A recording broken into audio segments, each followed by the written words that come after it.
Chapter 15, Resurrection. Tayari's Oakland Capoeira dojo is full of energy Thursday evening as Pata, Sheba, and Azar observe the advanced class. Tayari is one of the leading capoeira maestres in the Bay Area, and he has made special arrangements with Azar to teach the basic aspects of the art to Pata. He is about 6'2", heavy set, muscular, and wears long, thick African braids. During a break in the training, Tayari goes over to talk to the Dogon party.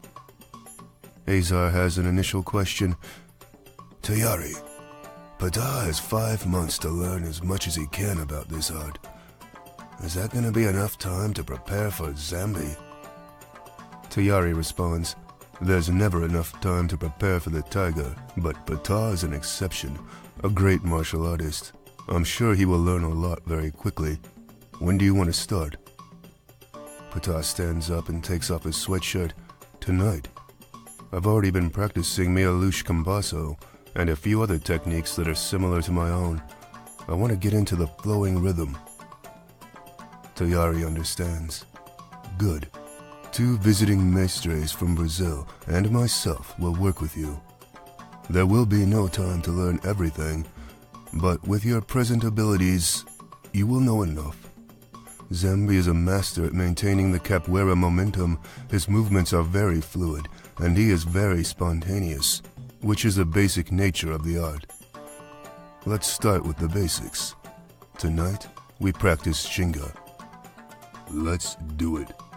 "The music sounds good," Pata said, as he listens to the music and songs that accompany the Rhoda.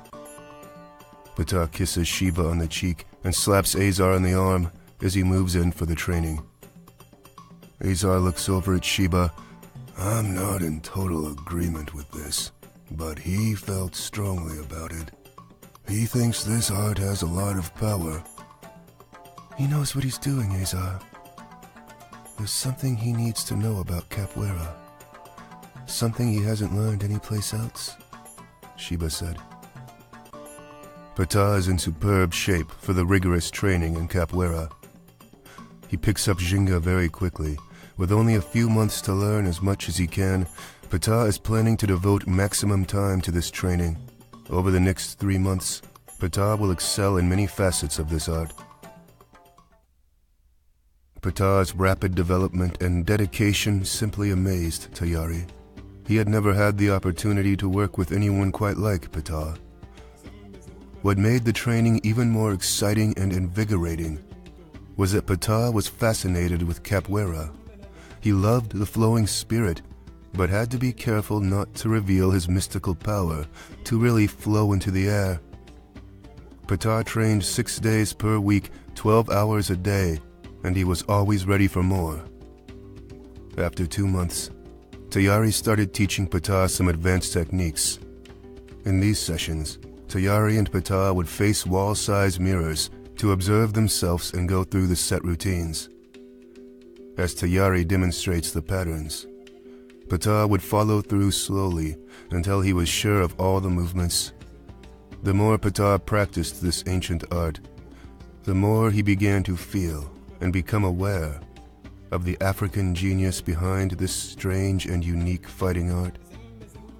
After demonstrating a series of movements that end in an escape move, Tayari explains the significance of escape techniques in capoeira. "That's one way of escaping an opponent's attack. Capoeira is not concerned with blocking punches and kicks, but more with getting out of the way, feinting, countering, and flowing with the motion of the fight. Above all, a fight is a movement, rhythmic motions and action sequences. We learn to fully sense our enemy's attack and to swiftly counter his moves." Tayari demonstrates some more movements.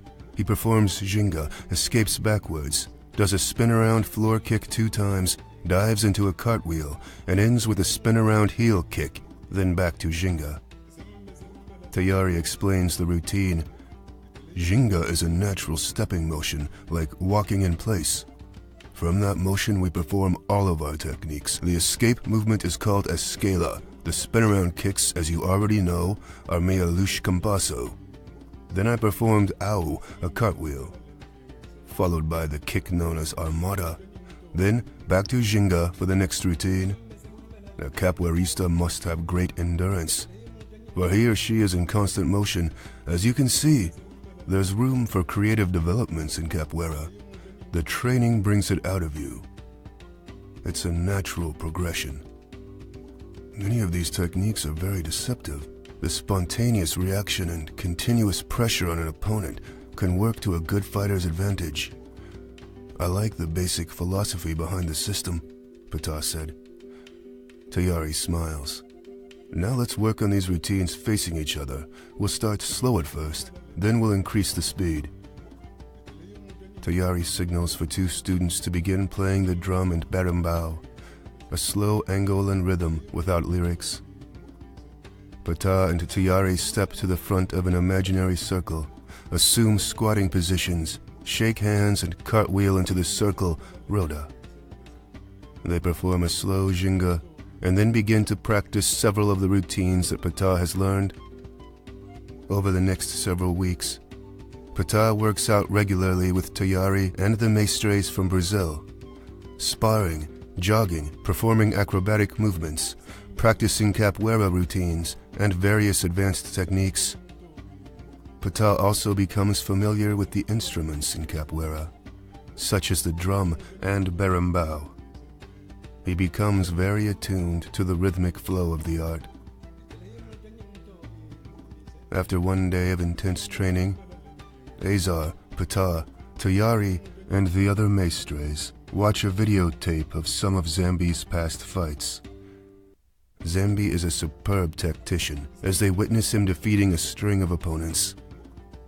Tayari pauses the videotape to make some important observations.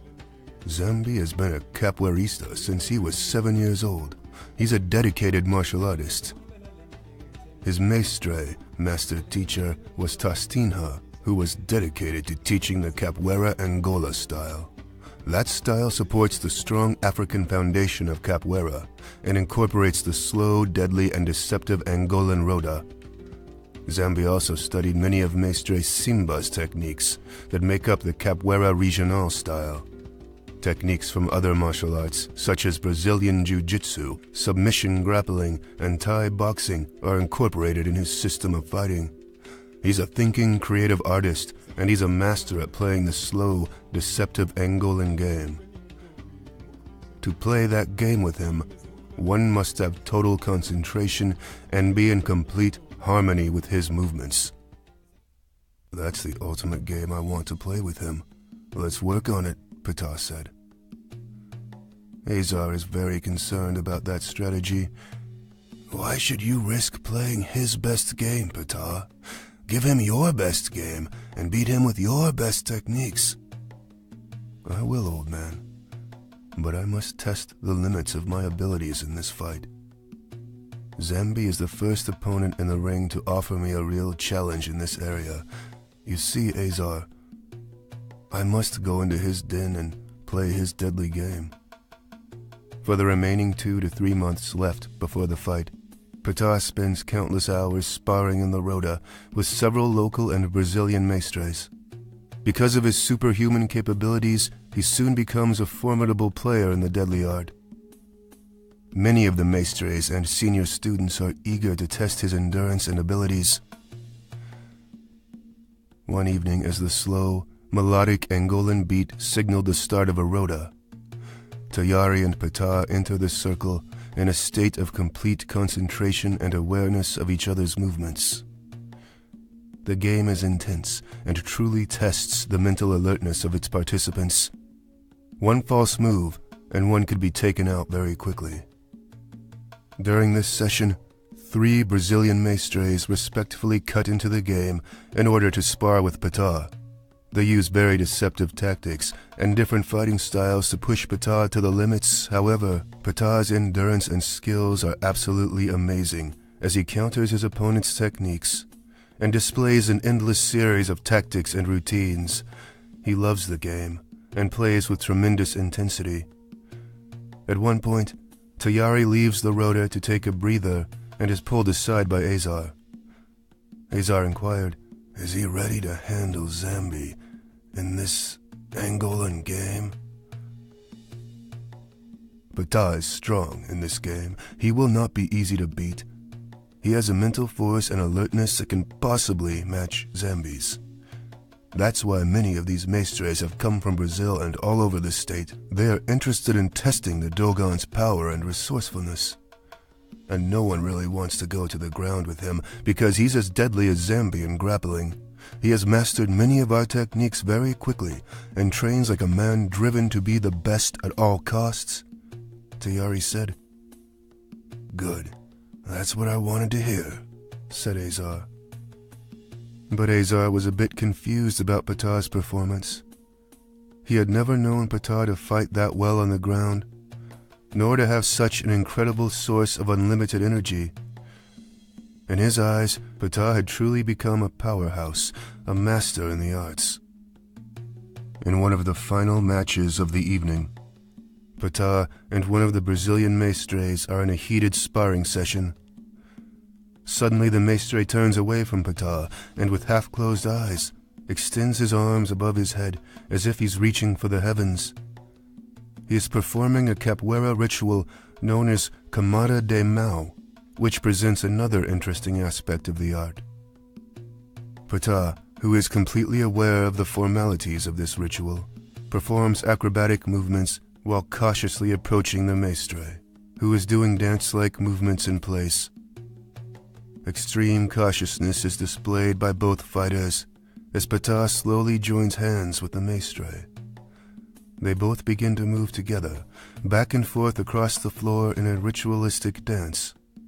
Ptah and the mestre are in a hypnotic trance, and each man has an intense awareness of the movements of each other. Then, suddenly, the mestre breaks the ritual, and in a quick movement executes a lethal kick toward Ptah's head, but Ptah is nowhere to be found. With perfect timing, his quick reaction allowed him to escape. The fight continues for a few more moments, and then the berimbau player ends the session. Tayari and the other mestres acknowledge Ptah's excellent game.